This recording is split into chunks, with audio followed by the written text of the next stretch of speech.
Someone gave me a baseball at an early age, and it was my companion for a long time. I carried it in my pocket. I slept with it under my pillow. I always wanted to pitch. That was the late, great Smokey Joe Williams. Here I go, coming live again. A 6'5" flamethrower from Seguin, Texas. When your nickname is Smokey and/or Cyclone, it probably means that you threw it pretty hard. First, they stopped by the candy store, but then shot for a bag of treats. It seemed that no single catcher could handle the heat that Smokey Joe brought up there. By the 5th inning, their hands were beaten up, and you would have to bring in your secondary catcher to catch Smokey Joe. Think about the rocket fuel of a Roger Clemens, combined with a little dash of Nolan Ryan and the control of Satchel Paige, and Smokey Joe was just that, a phenomenon. Like the late, great Bullet Rogan, Smokey Joe also pitched with a no-wind-up delivery. And with that no-wind-up delivery, that thing just exploded on the hitters. But Smokey Joe had the full repertoire of pitches to go with that blazing fastball. And so when you can get it up there in a hurry like he did, you've got to sit dead red. And then he could drop a changeup and have guys completely off balance. That was the brilliance of Smokey Joe Williams. I'ma do all that I gotta do. Go back to my hood. They say that we proud of you.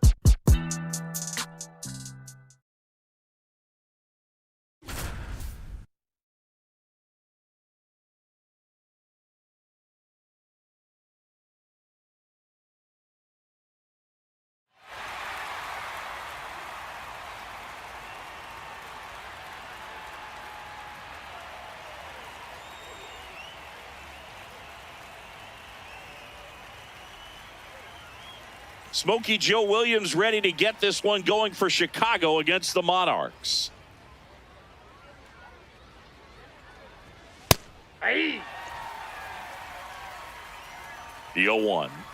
Smokey Joe Williams had such a strong fastball, it even blew away Hall of Fame pitcher and owner Rube Foster, who told him to slow down. Joe said, "If I really throw hard, you won't see it at all." It wasn't just the heat with Smokey Joe. He was 6'3" and had batters terrified. One opponent said his fastball looked like it was coming off a mountaintop. Next offering is fouled back. Maybe the best line about Smokey Joe's heater came from team owner Frank Leland. He said, "If you've ever witnessed the speed of a pebble in a storm, you've not even then seen the equal of his speed." 2 outs, base is empty. And now Sam Hughes.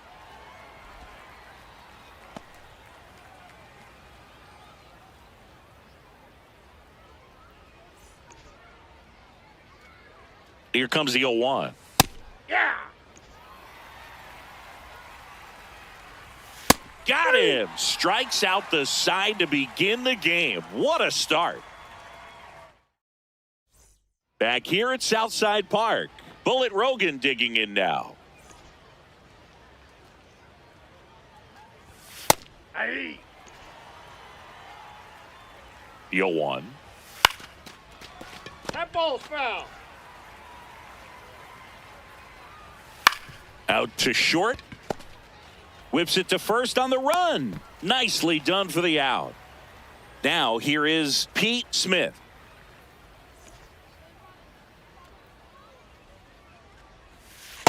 Ball 1. Hey. Hey. Here's a 1-2. Fights it off. He'll see another. Goes down swinging for the strikeout. And that's 4 strikeouts. Here's the second baseman, Teddy Taylor. Hit on the ground to the right side. He takes it himself to the bag, and that'll do it.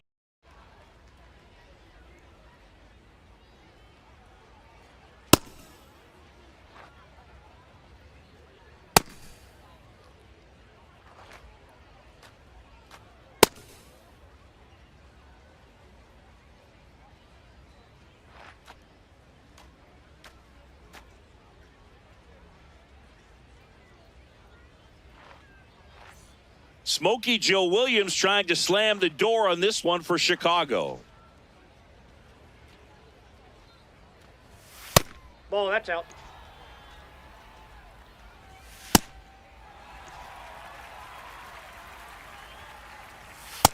That's in. Ball 2. 2-1 now.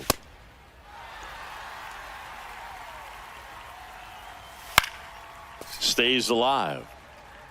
2-2 now. And that's ruled a swing. It's a strikeout. Now the number 2 hitter, Willie Burns.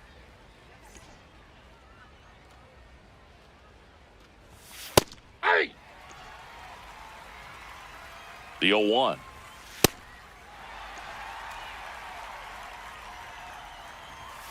Swings and misses. And they're down to their last out. 2 outs, base is empty. Lefty Bradley will hit next.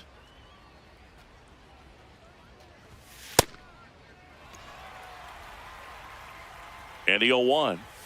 They're down to their final strike.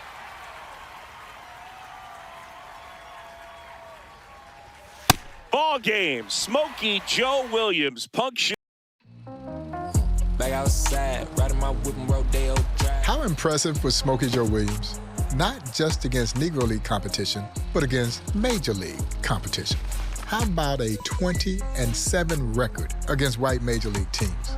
His first showdown was in 1912 when he shut out the world champion New York Giants 6-0. The second matchup was in 1915 when he struck out 10 Philadelphia Phillies while throwing a 3-hit shutout. Let me state my case. Sprint out the race, no chase, I pace. Joe's third extraordinary performance came in 1917 when he struck out 20 batters while no-hitting the New York Giants, although he lost the game 1-0 on an error. Won't be no fire, I'm fresh like water. Yeah, those are video game numbers, but those numbers are absolutely real.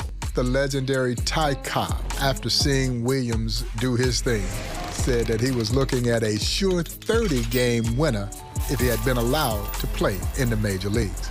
And Smokey Joe Williams was one of the best pitchers this game has ever seen. You a little rough, but I will not fold, impressing me. So watch my vision, see what I see.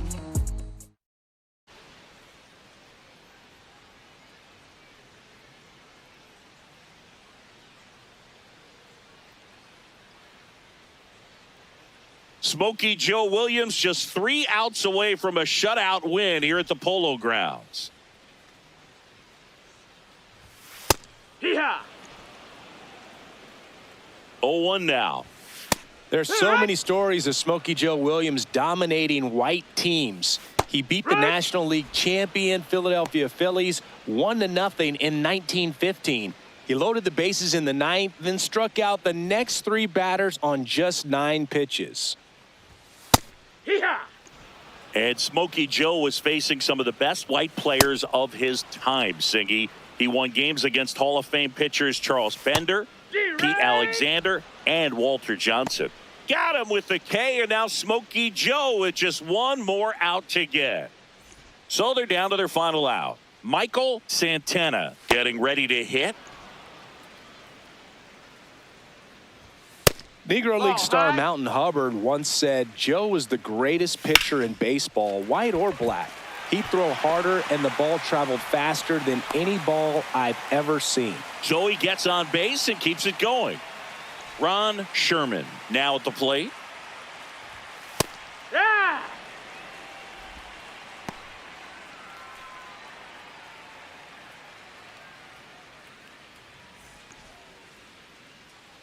Here comes the 0-1. 1 strike away. Struck him out, and that's the ball game.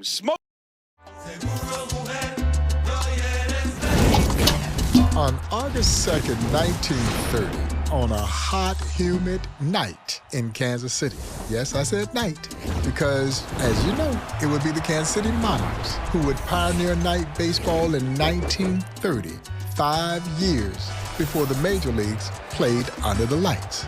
This featured an epic pitching duel between the legendary Smokey Joe Williams and the great Chet Brewer, and it did not let anyone down. The two combatants struck out 46 guys in that game. The incredible Smokey Joe Williams would strike out 27 Monarchs in 12 innings. Jet Brewer matched him pitch for pitch, but ultimately, Smokey Joe Williams came out victorious, winning that game 1-0 in one of the greatest pitching duels in baseball history.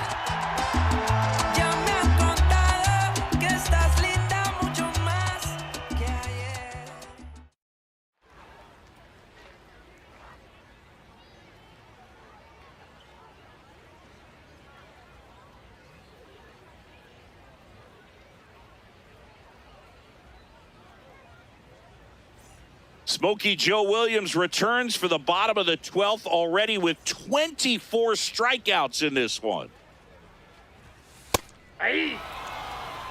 The craziest thing to me about Smokey Joe Williams striking out 27 batters in a game is that he was 44 at the time.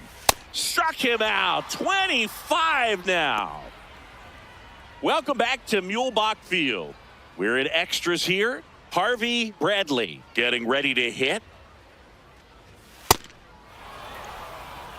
Ooh, don't forget that Smokey Joe threw 46 complete games after turning 40. Only two pitchers since integration had more at that age. Hall of Famers Phil Niekro and Warren Spahn. So they're down to their final out. Digging in, Harold Kennedy. Hey. 2 down, nobody on. And we're deep into extras. They're down to their final strike. Smokey Joe is part of one of the most dominant rotations in baseball history on the 1926 Homestead Grays. He combined with Sam Streeter, Lefty Williams, and Oscar Owens to go 65-3 in their first 68 games.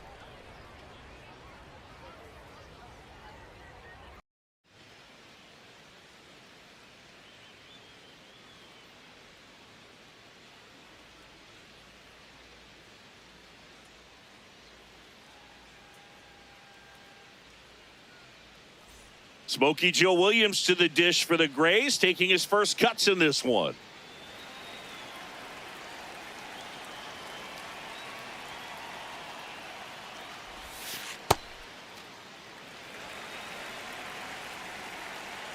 And the 1-0. Pop foul out of play off to the right.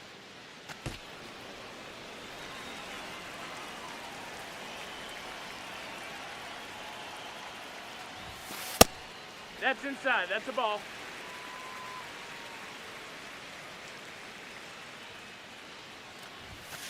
Slapped hard the other way, but foul.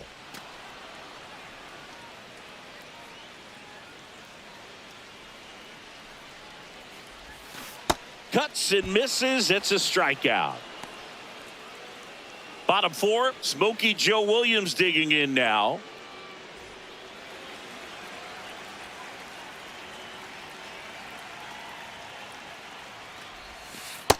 Ball.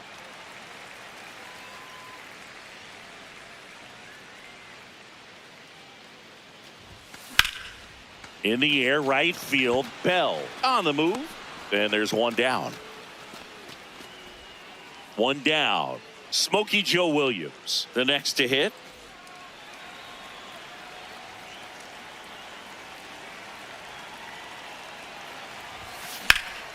Out towards right center field. Hunter on his way over. Out number 2. Smokey Joe Williams will hit next.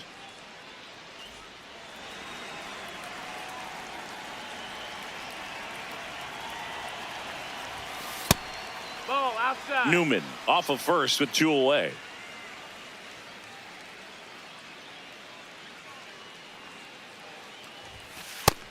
Ball, that's high.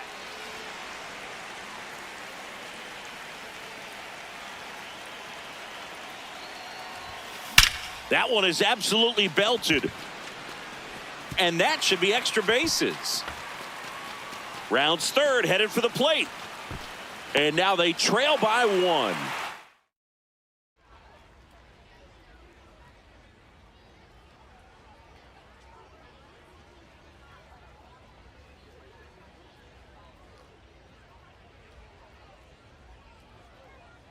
Smokey Joe Williams towing the slab for the Grays in this one, with the great Turkey Stearns leading off. Yeah! That's to third. Fires over to first. One gone, bottom half of the first. Bottom one, Turkey Stearns digging in now. He'll face Homestead starter Smokey Joe Williams. And first offering is fouled off. Smokey Joe Williams wasn't just a flamethrower, he was durable. He threw 211 complete games. That's almost as many as were thrown by every MLB pitcher combined over the last 7 seasons. Swings through that, and it's a strikeout. And a couple of quick outs. Inside, ball. Singy Smokey Joe is one of 9 pitchers with at least 200 complete games and 1,500 strikeouts, and they're all in the Hall of Fame. 3 of the others, Cy Young, Walter Johnson, and Christy Mathewson. 2 down, nobody on. Struck him out looking with the off-speed stuff. Ready to go for the last half of the inning. Stepping in, Howard Perry.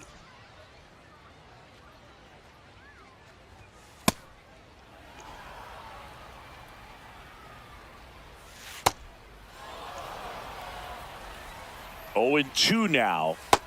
Ball out. Swings through that one. It's a strikeout.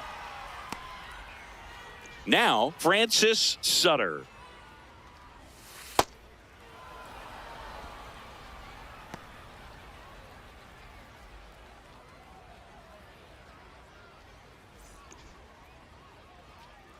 Here comes the 0-1. And a big swing and a miss. Keeps the at-bat going with a foul ball. No, that's out. Strike 3, and that's 2 in a row. Walter Smith digs in now. Hurt.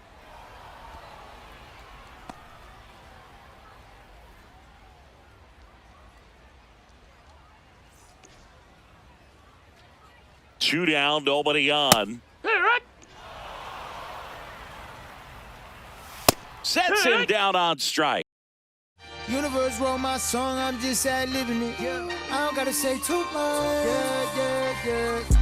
If you want to draw a comparison to Smokey Joe Williams with, I guess you could say, a major league contemporary, think Randy Johnson. Now, I know Randy Johnson was a left-hander, but Smokey Joe was a right-handed version of Randy Johnson.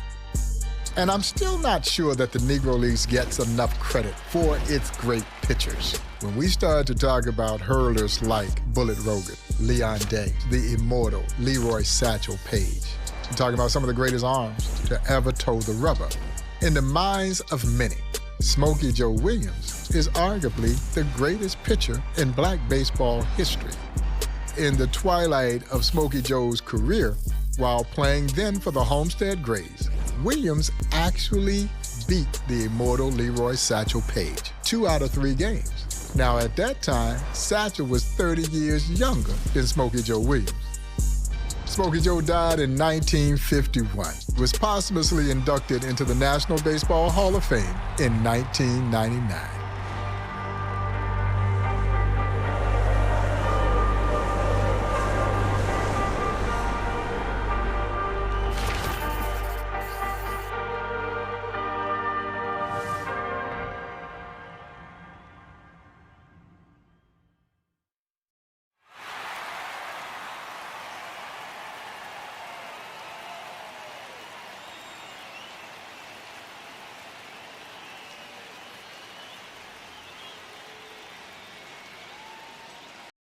All set to start the 9th in this one.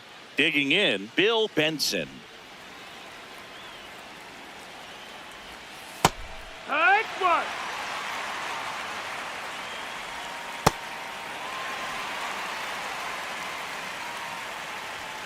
Swings through it for the K. And a strikeout for the first out here in the 9th. Roy Reed digs in now.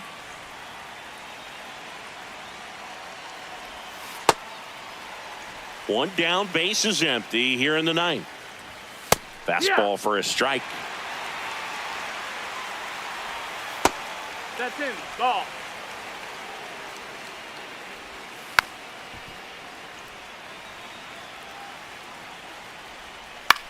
Swing and a ball lifted left field.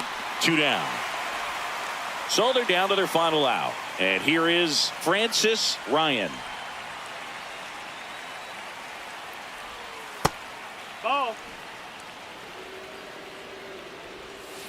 Ha! 2 down, nobody on. Hey! Williams is just 1 strike away. Ball game. Smokey Joe Williams.